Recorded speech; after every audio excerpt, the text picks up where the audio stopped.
ಇಲ್ಲ ಶುರುವಾಗಿದೆ. ಈಗ ಫೈನಲ್ ನೋಟಿಫಿಕೇಷನ್ ಆಗಿದೆ.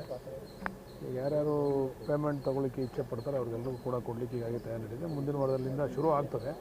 ಇದು ಸಂಪೂರ್ಣವಾಗಿ ಈಗ ಕೆಲವರು ಅಪಪ್ರಚಾರ ಮಾಡ್ತಿದ್ರು, ದುಡ್ಡಿಲ್ಲ ಸರ್ಕಾರದ ಬಳಿ, ಇವ್ರು ದುಡ್ಡು ಕೊಡಲ್ಲ, ಸುಳ್ಳು ಹೇಳ್ತಾರೆ ಅಂತಕ್ಕಂಥ ಅಪಪ್ರಚಾರ. ಈಗ ದುಡ್ಡು ಕೂಡ ರೆಡಿ ಇದೆ.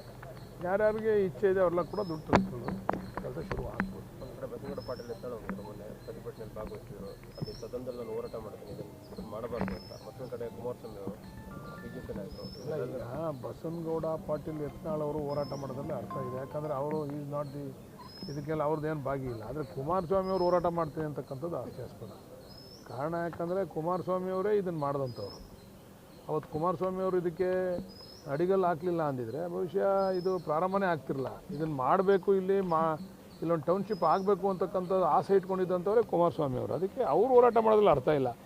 ಬಸನಗೌಡ ಪಾಟೀಲ್ ಯತ್ನಾಳ್ ಅವರು ಹೋರಾಟ ಮಾಡೋದ್ರಲ್ಲಿ ಅರ್ಥ ಇದೆ. ಅದಕ್ಕೆ ನಾವು ಸೂಕ್ತವಾದಂಥ ಅಸೆಂಬ್ಲಿನಲ್ಲಿ ಉತ್ತರ ಕೊಡ್ತೀವಿ. ನಾವು ದೇವೇಗೌಡರು ಹೇಳ್ತಾ ಇದ್ದಾರೆ ಸಿದ್ದರಾಮಯ್ಯದಲ್ಲಿ ಒತ್ತಡ ತಿಳ್ಕೊಂಡಿದ್ದಾರೆ, ಮಾತಾಡ್ತಾ ಇಲ್ಲ ಅಂತ. ಅಂದ್ರೆ ಮುಖ್ಯಮಂತ್ರಿ ಆದಂಥ ಸಂದರ್ಭದಲ್ಲಿ ಮುಖ್ಯಮಂತ್ರಿ ಪತ್ರ ಬರೀತೀನಿ ಮಾತಾಡ ದೇವೇಗೌಡರು ಅಲ್ಲ, ದೇವೇಗೌಡರು ಮಗ ಅವ್ರಿಗೇನೆ ಅವಾಗ ಅವರು 18ರಲ್ಲಿ ಅಧಿಕಾರಕ್ಕೆ ಬಂದಾಗ ಪತ್ರ ಬರೆದು ಬಿಡಿಸಿದ್ರೆ ದೇವೇಗೌಡರು ಅವ್ರು ರೈತರ ಪರ ನಿಜವಾಗ್ಲೂ ಕಾಳಜಿ ಇದ್ದಿದ್ರೆ ಅವತ್ತೇ ಅವ್ರು ಬಿಡಿಸ್ಬೋದಾಗಿತ್ತಲ್ವ. 18ರಲ್ಲಿ ಅವ್ರ ಮಗನೇ ಮುಖ್ಯಮಂತ್ರಿ ಅಲ್ವಾ.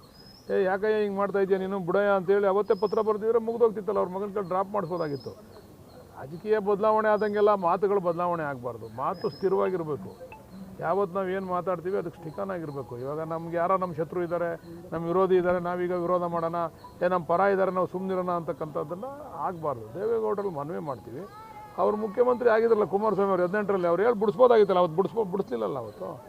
ಇವತ್ತು ಮಾಡಲಿ ಅವರು ಏನು ಯಾವ ರೀತಿ ಏನು ಬರೀಬೇಕು ಪತ್ರ ಬರಲಿ, ಅದಕ್ಕೆ ನಮ್ಮ ವಿರೋಧ ಇಲ್ಲ. ಆದರೆ ದ್ವಂದ್ವ ನಿಲುವುಗಳು ಇರಬಾರ್ದು ಯಾವಾಗ. ಈಗಲೂ ಕೂಡ ಪ್ರತಿಭಟನೆ ಮಾಡ್ತಿದ್ದಾರೆ ರೈತರು, ಎಲ್ಲರೂ ಕೂಡ ಒಪ್ಕೋತಾರೆ ಸರ್ ಫೈನಲ್ ಆಗಿ.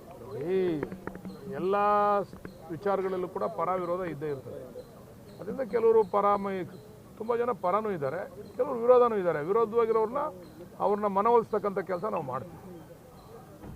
ಸರ್, ಈಗ ಡೆಲ್ಲಿಲಿ ಎಲ್ಲ CM DCM ಎಲ್ಲ ಇದ್ದಾರೆ, ನೀವೇನೋ ಡೆಲ್ಲಿಗೆ ಇಲ್ಲ ನಮಗೆಲ್ಲ ಇಲ್ಲೇ ಹೈಕಮಾಂಡ್. ನಮ್ಗೆ ಯಾವ ಡೆಲ್ಲಿಲೂ ನಮ್ಮ ಹೈಕಮಾಂಡ್ ಎಲ್ಲ ಇಲ್ಲೇ ಇದೆ. ಇಲ್ಲೇ ಎಲ್ಲರನ್ನೂ ಭೇಟಿ ಮಾಡ್ತೀವಿ. ಭೇಟಿ ಮಾಡಿದ್ರಾ ಸರ್? ಏನಾದರೂ ಸಚಿವ ಸ್ಥಾನದ ಬಗ್ಗೆ ಏನಾದರೂ ಪ್ರಸ್ತಾಪ ಮಾಡಿದ್ರಾ? ಇಲ್ಲ, ನಮ್ಮ ಮನವಿಯನ್ನು ಕೊಟ್ಟಿದ್ದೀವಿ ಹೈಕಮಾಂಡ್ ಬಳಿ. ಇಲ್ಲೇ ಬಂದಿದ್ರಲ್ಲ, ನಮ್ಮ ಡೆಲ್ಲಿಯಿಂದ ಹೈಕಮಾಂಡ್ ಕೂಡ ಬಂದಿದ್ರು. ವೇಣುಗೋಪಾಲ್ ಅವ್ರು ಬಂದಿದ್ದರು, ಸುರ್ಜೇವಾಲಾ ಅವ್ರು ಬಂದಿದ್ದರು. ಮತ್ತು ಎಲ್ಲಕ್ಕಿಂತ ಪ್ರಮುಖವಾಗಿ ನಮ್ಮ ಮಲ್ಲಿಕಾರ್ಜುನ್ ಖರ್ಗೆ ಸಾಹೇಬ್ರು ಇಲ್ಲೇ ಇದ್ದಾರೆ, DK ಸಾಹೇಬ್ರು ಇದ್ದಾರೆ, ಮತ್ತು ಸಿದ್ದರಾಮಣ್ಣ ಅವರು ಇದ್ದಾರೆ. ಎಲ್ರಿಗೂ ಕೂಡ ನಮ್ಮ ಮನವಿಯನ್ನು ಕೊಟ್ಟಿದ್ದೀವಿ. ನೋಡೋಣ ಅವ್ರು ಯಾವ ರೀತಿ ಕನ್ಸಿಡರ್ ಮಾಡ್ತಾರೆ ಅಂತ. ಆಸೆ ಇದೆ ನಮಗೂ ಆಗಬೇಕು ಅಂತ ಹೇಳಿ. ಹೈಕಮಾಂಡ್ ತೀರ್ಮಾನ ಮಾಡಬೇಕಲ್ಲ. ಹೈಕಮಾಂಡ್ ತೀರ್ಮಾನ ಮಾಡಿದ್ರೆ ಖಂಡಿತ ಕೆಲಸ ಮಾಡ್ತೀವಿ.